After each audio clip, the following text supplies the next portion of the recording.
நம்மள பல பேருக்குள்ள ஒரு கெட்ட பழக்கம், அதாவது ப்ரெக்னென்ட் விமென்ஸுக்கு ஃபஸ்ட் டைம் கன்சீவ் ஆகிருப்பீங்க.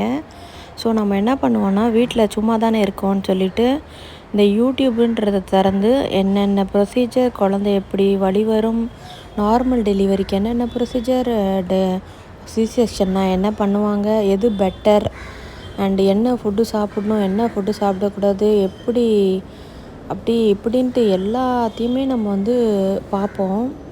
இது வந்து குழந்தை பிறக்கிறவங்களுக்கு ஒரு விதமான ஸ்ட்ரெஸ்ஸை வந்து கொடுக்கலாம். பிகாஸ் நானும் ஃபஸ்ட் டைம் கன்சீவாக இருக்கும்போது ஆப்ரேஷன்னா இப்படியோ, ஐயோ இப்படியா இருக்கும் அப்படின்ற மாதிரி பயத்தில் பார்த்துக்கிட்டே இருந்தேன் ஒரு நாள். 2வது நாள் பார்த்திங்கன்னா ஒருத்தவங்க வந்து நான் ஆப்ரேஷன் தான் ப்ரிஃபர் பண்ணேன், எனக்கு வந்து சேஃப் அதுவாக தான் தோணுச்சுன்னு சொன்னதும், ஓகே ஆப்ரேஷன் நல்லா தான் இருக்கும் போல் அப்படின்ற மாதிரி எண்ணங்கள் வர ஆரம்பிச்சிருச்சு.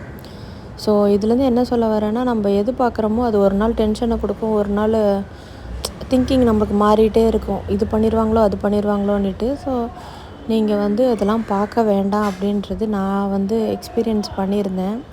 அதேமாதிரி புதுசாக கல்யாணம் ஆகிட்டு கன்சீவ் ஆகாமல் இருப்போம் இல்லையா, அப்போ கூட நம்ம என்ன பண்ணுவோம், நெட்டை எடுத்து பார்ப்போம், எப்படி